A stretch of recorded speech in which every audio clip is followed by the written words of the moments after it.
Hi guys, how are you? This is Sabine from Zennumerostar.com. Today I have decided to talk about how you can manifest your ex by making your ex want you back and even want you back badly. I have decided to make this video because lots of my clients do want their exes back instead of manifesting a new love. So this is what I'm going to talk to you about. Number 1, why are you temporarily without your love? Number 2, what is the natural process to manifest your ex back? Number 3, how to make your ex want you so badly? Number 4, what is one major pitfall to manifest your ex back? And number 5, how to overcome the manifesting pitfall that we'll talk about. There will be other pitfalls discussed in my related blog post, and the link, as usual, will be in the comment box below. If you have experienced other pitfalls, it would be great if you could comment.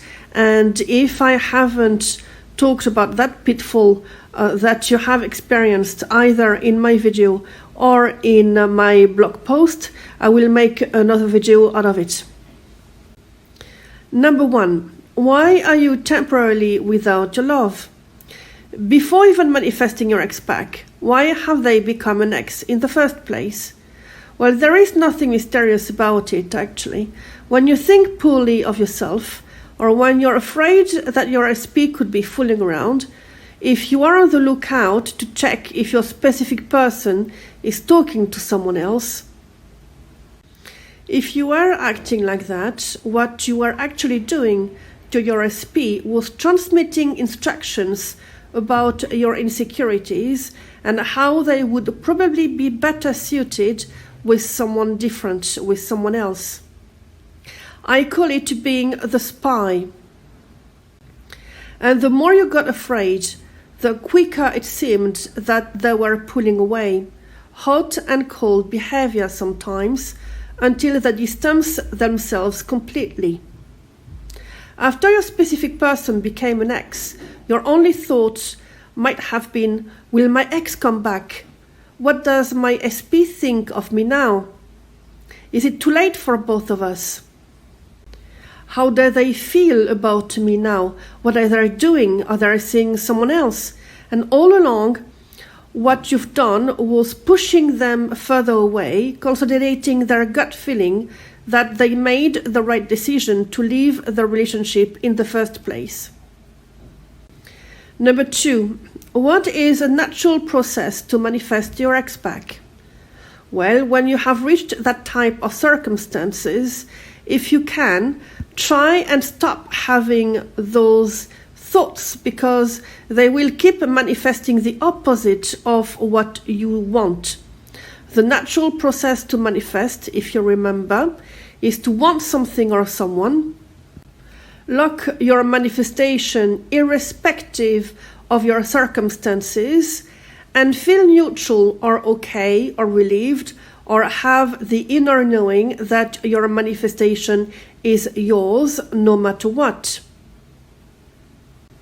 If you feel icky, if you affirm that your ex is your SP again and loves you and only you, but at the same time you feel that it doesn't look good because of what they said the last time they communicated with you, can you see that there is a mismatch or a discord between what you affirm and what you want? Because of the way that you feel about you not being able to have it. That's why so many of you keep manifesting the opposite of what you want, despite crafting magnetic affirmations and being clear with what you want in the first place. So again, the process is this, natural process that is. Be clear with what you want, which is in this case that you want them back and why you want them back, in which case you should be able to list me their qualities if I were to ask you for it. Then think lovingly about them whenever you think about them, and the rest of the time make sure that you live your best life and increase your self-concept by thinking of you as being a great catch, the best option, the only option for any SP of your choosing, because you are great and have qualities of a fantastic SP yourself. Number 3, how to make your ex want you so badly. Now, first of all, you're going to stop right now referring to your SP as being an ex. Your SP is your SP, and that's the end of it. Also, if your new baseline is to have loving thoughts and feelings whenever you think of your SP, add yourself now in the picture. If you keep affirming around your SP only, this is good, but you also want your SP to want you and to want you badly.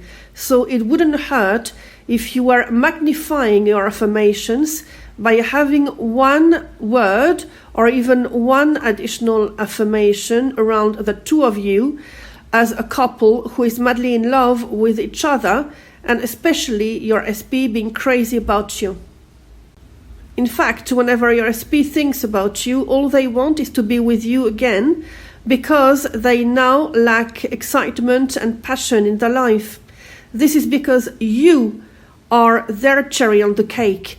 Your uniqueness drives them crazy, and they miss you too much to remain away from you. Now, some of my clients are comfortable with that scenario, while others would rather think ahead as being living with their SP, as if the breakup had never happened. Both are very good, but pick the one you feel more comfortable with so that it is easy for you to make it real and feel it real. Once you agree on the best scenario for yourself, stick to it. No more looking at the past, fearing the future, or doubting the outcome. With this type of videos, you have consciously stepped into the conscious manifesting world, where time is not important because it is interlinked with universal time, and where circumstances have no ground because there are only magnetic, energetic paths. Thoughts and fears transformed into matter only to be transformed again and have no effect on your manifestation. Number 4. What is one major pitfall to manifest your ex back?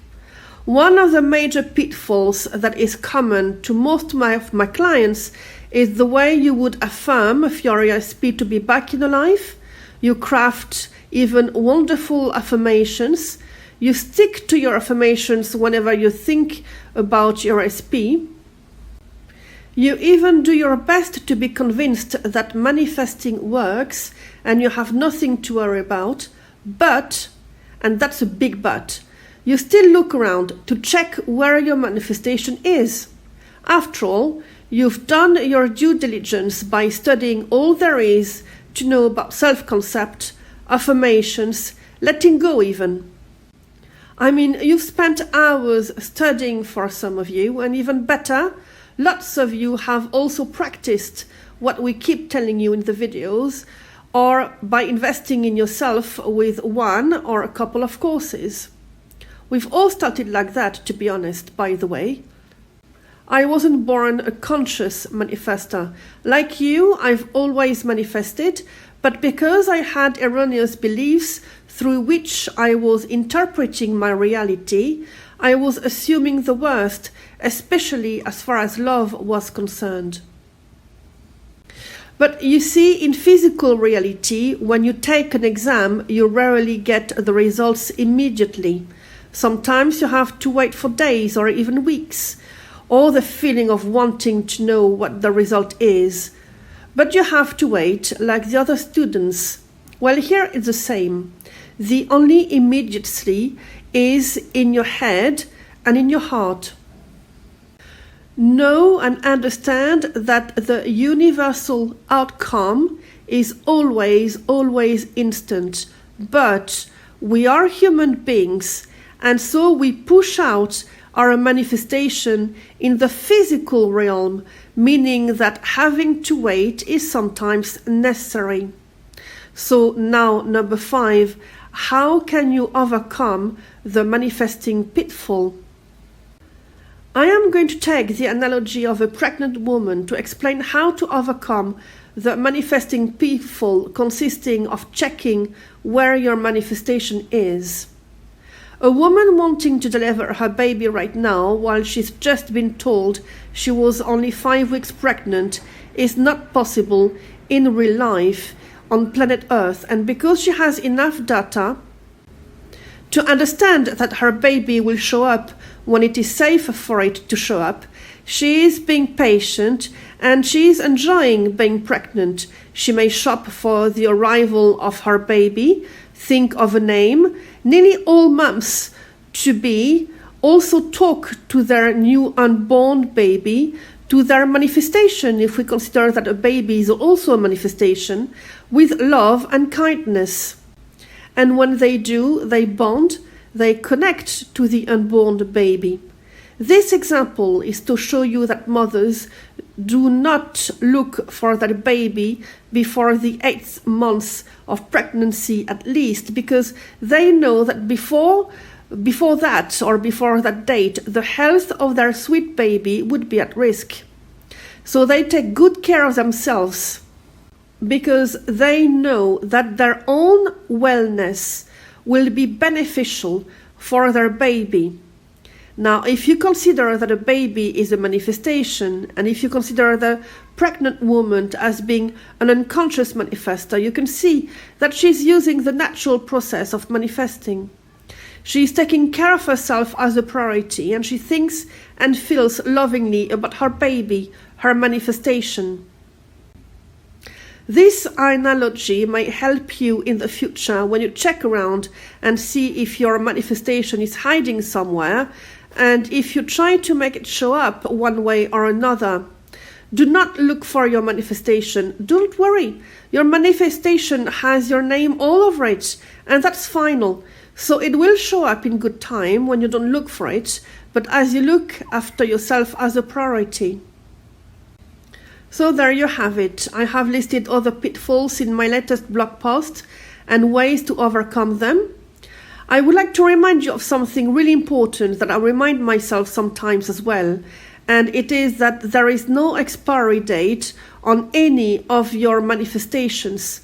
So please relax and enjoy the opportunity to rehearse in advance your manifestations by imagining them, by having inner conversations with them, which is super powerful, and by changing the narrative about them, about you